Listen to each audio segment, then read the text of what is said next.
Kaveri Vijay bike ரைடில் ரொம்ப சந்தோஷமாக feel பண்ணுறாங்க. அதே மாதிரி 2 பேரும் மனசு நிறைய விஷயங்கள் பேசுகிறாங்க. இதனால் ரொம்ப சந்தோஷமாக இருக்காங்க. 2 பேரும் வீட்டுக்கு வரதை பார்த்துட்டு என்னடி இந்த டைமில் போய் வெளியே போயிருக்கீங்கன்னு சொல்லிட்டு அவங்க அம்மா கேட்குறாங்க. இல்லைம்மா வெளியே ரிலாக்ஸாக போகணும் போல தோணுச்சு அப்படின்னு சொல்லிட்டு காவேரி சொல்லிட்டு இருக்காங்க.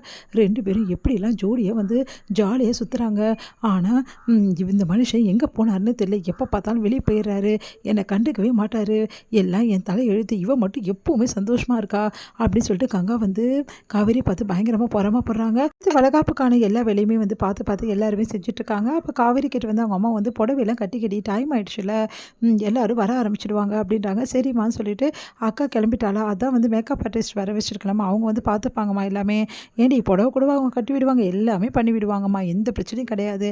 அக்காவோ அவ்வளோ அழகாக ரெடி பண்ணிடுவாங்க அப்படின்னோடனே சூப்பர் டி, பரவாயில்லையே, இந்த ஒரு வேலை மிச்சம் போட்டிருக்கே அப்படின்னோடனே சரிடி நீ கட்டிக்கணும்ல அப்படின்னோடனே நானும் அவங்கக்கிட்டே கட்டிக்கலான்னு நினச்சேன். ஆனால் அக்காவோட வேலையை முடியலம்மா இன்னும் அப்படின்னோடனே சரிடி நான் வேணால் உனக்கு ஒத்தாசை பண்ணவா அப்படின்றாங்கம்மா.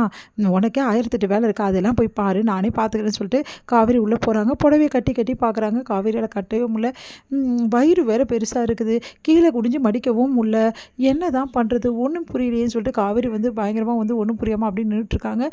விஜய் வராரு.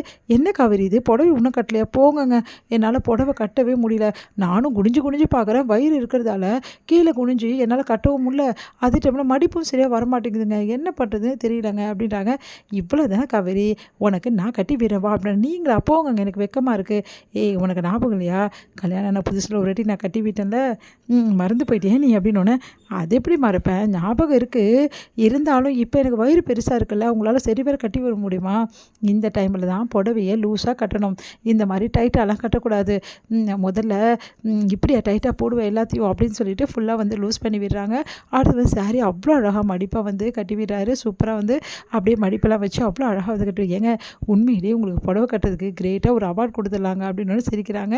அடுத்து 2 பேருமே ரொம்ப அழகாக இருக்குது இந்த ட்ரெஸ்ஸு அப்படின்னு சொல்லி சொன்னோன்னே, ஏங்க என்னோடய சாரீ கலர் தானே உங்களும் ஷர்ட் வாங்கினேன், முதல்ல அதை போடுங்க அப்படின்னு. சரி காவேரி நான் போட்டுன்னு வரேன்னு சொல்லிட்டு விஜயும் போட்டுன்னு வராரு. அடுத்து விஜய் பார்க்கும்போது காவேரி ரொம்ப சந்தோஷப்படுறாங்க. நம்ம 2 பேரும் சேர்ந்து இதில் ஒரு செல்ஃபி எடுத்துக்கலாங்க அப்படின்னு சொல்லிட்டு 2 பேரும் மாற்றி செல்ஃபியெல்லாம் எடுத்துக்கிறாங்க. இதையெல்லாம் கங்கா வராங்க, வெளியே பார்க்குறாங்க. பார்த்துட்டு செம்ம டென்ஷனாக இருக்காங்க.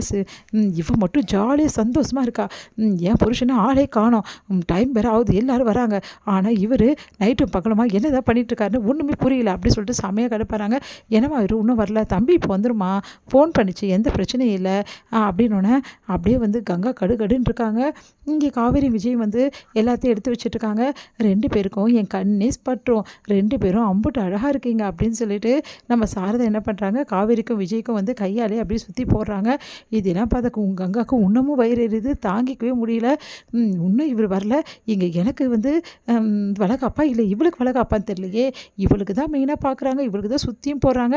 அப்போது என்னோட வளகாப்பில் கூட இவ தான் ஹீரோயினியாக இருக்கா, எல்லாம் என் தலை எழுத்து அப்படின்னு சொல்லிட்டு கங்கா பார்த்து முறைக்கிறாங்க. யமுனா வராங்க. யமுனா பார்த்துட்டு எனக்கா இங்கே நடக்குது அப்படின்னு பார்க்குறல என்ன நடக்குதுன்னு சொல்லிட்டு அப்படின்றாங்க. இல்லைக்கா வளகாப்பு உனக்கு, ஆனால் காவேரி தான் அம்மா உழுது கவனிச்சிட்ருக்கு அப்படின்னோடனே, அது தாண்டி நடந்துட்டுருக்கு இந்த வீட்டில், வளகாப்பு எனக்கு, ஆனால் என்னை பற்றி யார் கவலைப்படுறா, என் புருஷன் ஒன்றும் ஆளை காணோம், அதை பற்றியும் யாரும் கவலைப்பட்ட மாதிரியே தெரியல. விஜய் அவர் போதும் அவர் பொண்டாட்டி போதும் தான் சந்தோஷமாக இருக்கார், என் புருஷனை பற்றி ஏதாவது யோசிக்கிறாரா அப்படின்னோடனே, சரிக்கா அப்போ மாமா எங்கே தான் போனார், அதாண்டி எனக்கும் தெரியல, 4 நாள் ஆச்சு உன் மாமாவை வர்றதே இல்லை, வீட்டுக்கு வந்தாலும் கொஞ்சம் நேரம் இருந்துட்டு உடனே கிளம்பிடுறாரு, என்கிட்டையும் சரி வேறு பேச மாட்டேங்கிறாரு. அது மட்டும் கிடையாது, எனக்கு தானே ஃபங்க்ஷனு, ஆனால் அவர் தானே எல்லாம் நின்று செய்யணும், ஆனால் எதுவும் சரியாதா, அந்த மனுஷன் எங்கே போனாருன்னு தெரில, அதை பற்றி வீட்டில் யார்கிட்ட கேட்டாலும் எல்லாம் என்ன தான் திட்டுறாங்க, எல்லாம் என் தலை எழுத்து, இதெல்லாம் தப்புக்கா, ஒன்று என்னக்கா இப்படிலாம் பண்ணுறாங்க, எல்லாம் கொஞ்சம் கூட சரியில்லைக்கா அப்படின்னு சொல்லிட்டு பேசிகிட்டு இருக்காங்க. கரெக்டாக அவங்க அம்மா வராங்க. என்னடி இப்போ தான் வந்தியா, உன் புருஷங்க அவர் அங்கே போயிருக்காருமா கடைக்கு அப்படின்னோட. கடைக்கு ஆமாம், விஜய் சரி நானும் கிளம்புறேன் அப்படின்னு. தம்பி நீங்களும் கிளம்பிட்டீங்கன்னா எப்படி இதெல்லாம் பார்க்குறது, சரி நானே பார்த்துக்கிறேன் அப்படின்னு சொல்லிட்டு விஜய் எல்லா விஷயத்தையும் பார்த்துக்கிறேன், எடுத்து எல்லாத்தையும் வைக்கிறாரு. அதை பார்த்துட்டு கங்காவும் யமுனாவும் அப்படியே விஜயை பார்த்து, என்னக்கா விஜயும் காவேரியும் ஒரே கலரில் ட்ரெஸ் எப்படி மேட்சை போட்டிருக்காங்கன்னு பார்த்தியா, நீ தான்க்கா இப்படி இருக்க அப்படின்னோடனே, எல்லாம் தலை எழுத்துடி அப்படின்னு சொல்லிட்டு அப்படியே பார்த்து முறைக்கிறாங்க.